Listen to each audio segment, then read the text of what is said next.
Bhojpuri superstar और गोरखपुर सांसद रवि किशन ने गोंडा दौरे पर कहा कि उत्तर प्रदेश का आगामी चुनाव बेहद महत्वपूर्ण होगा और सभी कार्यकर्ताओं को अभी से तैयारी में जुट जाना चाहिए। उन्होंने दावा किया कि 2027 में चुनाव में विपक्ष को करारी हार का सामना करना पड़ेगा और इसे विकास तथा सनातन की जीत बताया। रवि किशन ने कहा कि 2024 में चुनाव में हुई कुछ कमियों से सबक लेकर अब पूरी मजबूती से आगे बढ़ना है।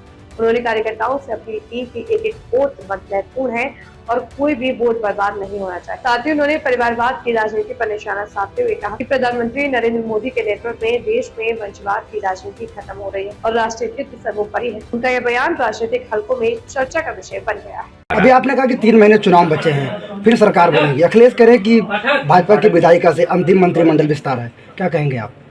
अखिलेश जी की हार उनकी पार्टी की इस चुनाव में जो हो गया, आप उसका आप अंदाजा नहीं लगा सकते। मैं बता रहा हूँ, बंगाल की जीत का पूरा असर बड़े पैमाने पर उत्तर प्रदेश वो तूफान जीत का यहाँ आ चुका है।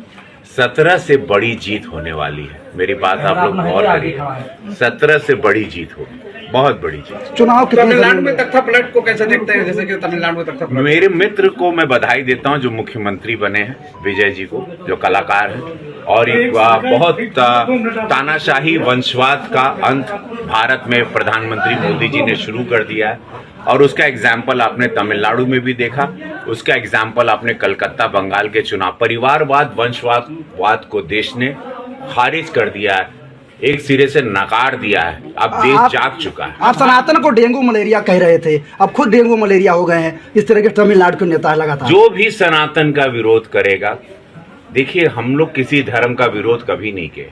हिंदू नाम एक शांति का नाम है। हिंदू धर्म एक शांति का प्रतीक है। हिंदू मतलब लोगों को समझना चाहिए। तो जैसे हमारे प्रभु राम भी मर्यादा पुरुषोत्तम है, पुरुषों में उत्तम, तो हम लोग उस वंश कुछ मस्त नहीं मिल रहा। ये लो पावर ऑन जिगजैग झटका, फ्री जिगजैग में शानी तक डांस चाहिए। ये low power on, don't forget.